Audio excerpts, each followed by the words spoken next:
क्या अरविंद केजरीवाल की पत्नी सुनीता केजरीवाल दिल्ली की मुख्यमंत्री बनने वाली है? इस सवाल का जवाब आपको थोड़ी देर में मिल जाएगा। ये तो आपको पता ही होगा कि जब से अरविंद केजरीवाल दिल्ली शराब घोटाले के सिलसिले में जेल में गए हैं, आम आदमी पार्टी लगातार बीजेपी पर हमलावर है। आम आदमी पार्टी के नेता कभी ये आरोप लगाते हैं कि बीजेपी सरकार और नरेंद्र मोदी जेल में अरविंद केजरीवाल की हत्या कराना चाहते हैं, तो कभी केजरीवाल को इंसुलिन न दिए जाने पर भी वो बीजेपी सरकार को घेरते हुए नजर आते हैं। अरविंद केजरीवाल के जेल जाने के बाद कई दिनों तक तो सुनीता केजरीवाल मीडिया के सामने नहीं आई थी, लेकिन अब सुनीता केजरीवाल भी फ्रंट सीट लेने की तैयारी में लगी हुई है। वो 2024 लोकसभा चुनाव के प्रचार में भी बढ़ चढ़कर भाग ले रही हैं और आम आदमी पार्टी के प्रत्याशियों के लिए वो न सिर्फ रोड शो कर रही हैं, बल्कि गली गली जाकर उनके लिए वोट भी मांग रही हैं। चाहे इंडी अलायंस की मीटिंग हो या फिर आम आदमी पार्टी के शीर्ष नेताओं के साथ बैठक करने की बात हो, सुनीता केजरीवाल हर जगह आपको नजर आ जाएंगी।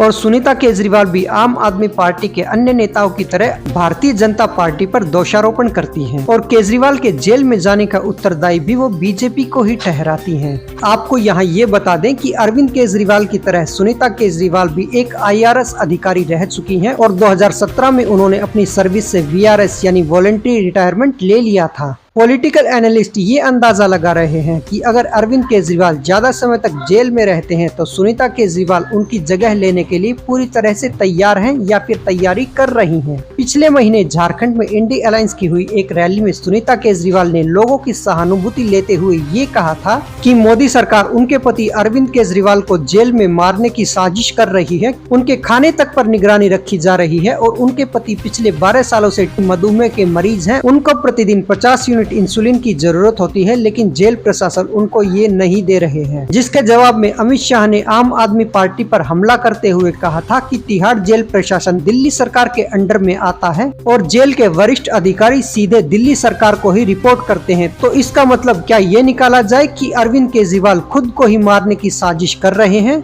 एक बात तो लोग देख ही रहे हैं कि जब से अरविंद केजरीवाल जेल में गए हैं, कभी आम आदमी पार्टी तो कभी बीजेपी एक दूसरे पर हमला करते हुए नजर आते हैं। कभी लोगों को आम आदमी पार्टी की बात में सच्चाई नजर आती है तो कभी बीजेपी की बात सच साबित होती है। ये दोनों पार्टियां एक दूसरे पर दोषारोपण करने में कोई कसर बाकी नहीं छोड़ रही हैं। तो सुनीता केजरीवाल के लिए दिल्ली के मुख्यमंत्री की कुर्सी या फिर ताजपोशी और ईडी के शिकंजे में बुरी तरह से फंसे हुए अरविंद केजरीवाल के ऊपर आप हमारी ये रिपोर्ट जरूर देखिए। जैसा कि मैंने बताया, जब से ईडी ने अरविंद केजरीवाल को गिरफ्तार किया है, आम आदमी पार्टी और बीजेपी के बीच लगातार जुबानी जंग चली हुई है। कोर्ट जब भी अरविंद केजरीवाल के खिलाफ कोई भी टिप्पणी करता है तो आम आदमी पार्टी के नेता इसका ठीकरा भी बीजेपी पर ही फोड़ते हैं और बीजेपी के नेता भी उन पर पलटवार करने में कोई देरी नहीं करते। ये तो आपको पता ही है कि 2024 लोकसभा चुनाव शुरू हो चुके हैं और 21 मार्च को जब ईडी ने अरविंद केजरीवाल को गिरफ्तार किया था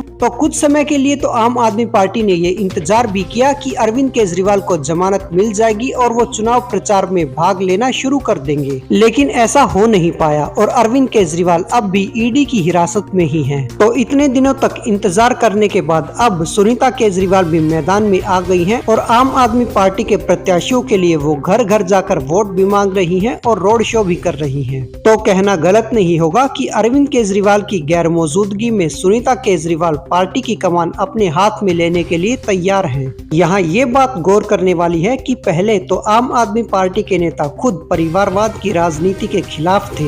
आम आदमी पार्टी के नेता परिवारवाद को लेकर कभी कांग्रेस पर हमला करते थे तो कभी समाजवादी पार्टी पर, तो कभी झारखंड चले जाते थे, तो कभी झारखंड की हेमंत सोरेन सरकार को कटघरे में खड़ा करने की कोशिश करते थे। लेकिन अब आलम यह है कि इंडी अलायंस की एक बैठक में सुनीता केजरीवाल खुद झारखंड पहुंच गई और लोगों की सहानुभूति लेने के लिए उन्होंने हेमंत सोरेन का भी बचाव किया और अपनी भी करुण कहानी सुनाई, कैसे ईडी ने अरविंद केजरीवाल को गिरफ्तार किया और अब उनको मेडिकल सुविधाएं भी तिहाड़ जेल में नहीं मिल पा रही हैं। सुनीता केजरीवाल ने झारखंड का ये मंच इसलिए इस्तेमाल किया क्योंकि झारखंड के पूर्व मुख्यमंत्री हेमंत सोरेन भी ईडी की हिरासत में हैं और उनको भी अभी तक जमानत नहीं मिल पाई है। इस बात पर भी बीजेपी को पलटवार तो करना ही था और इस बार पलटवार करने का जिम्मा उठाया अमित शाह ने। गृह मंत्री मंत्री अमित शाह ने। उन्होंने बिल्कुल स्पष्ट तौर पर कहा कि तिहाड़ जेल प्रशासन दिल्ली सरकार के अंडर में आता है और तिहाड़ जेल के अफसर सीधे दिल्ली सरकार को ही रिपोर्ट करते हैं। तो क्या इसका ये मतलब निकाला जाए कि अरविंद केजरीवाल अपने आप को ही मेडिकल सुविधाएं नहीं दे पा रहे हैं? केजरीवाल को इंसुलिन न दिए जाने का मुद्दा आम आदमी पार्टी के लोग काफी लंबे समय से उठाते आ रहे हैं, जबकि डायबिटिक मरीज होते हुए भी केजरीवाल खाने पीने की चीजों में बिल्कुल भी परहेज नहीं कर रहे हैं, क्योंकि केजरीवाल के लिए हर दिन घर से पका हुआ खाना ही आता है और उस खाने में भी आम, आलू, पूरी जैसी चीजें आती हैं जो डायबिटीज के मरीजों के लिए कोई भी डॉक्टर सजेस्ट नहीं करता। और एक बात गौर करने वाली और भी है कि केजरीवाल अपने निजी डॉक्टर से ही इलाज करवा रहे थे, लेकिन अब सुप्रीम कोर्ट ने एम्स के डॉक्टर्स का एक पैनल बनाया है जो केजरीवाल के स्वास्थ्य पर बारीकी से नजर बनाए हुए है। ये तो दो राजनीतिक दलों के बीच का मामला है। ये लोग जो एक दूसरे पर दोषारोपण कर रहे हैं, ये दो दलों के बीच का राजनीतिक मसला है जो शायद 2024 के लोकसभा चुनावों के बाद बंद भी हो जाएगा। लेकिन देश की जनता खुद समझदार है। अब देखना ये होगा कि लोग किस पार्टी पर ज्यादा भरोसा करते हैं। और जहां बीजेपी और आम आदमी पार्टी आपस में एक दूसरे के खिलाफ चुनाव लड़ रहे हैं, क्या उन चुनावों में आम आदमी पार्टी के उम्मीदवार बीजेपी के उम्मीदवारों को पटखनी दे पाएंगे? ये तो चुनावी नतीजे आने के बाद ही पता चल पाएगा। आम आदमी पार्टी और बीजेपी की इस चुनावी लड़ाई पर आपके क्या विचार हैं? कमेंट करके बताइए। राजनीति से जुड़ी हर खबर के लिए हमारे साथ बने रहें और चैनल को सब्सक्राइब जरूर कीजिए। बोलते रहें जय हिंद, जय भारत।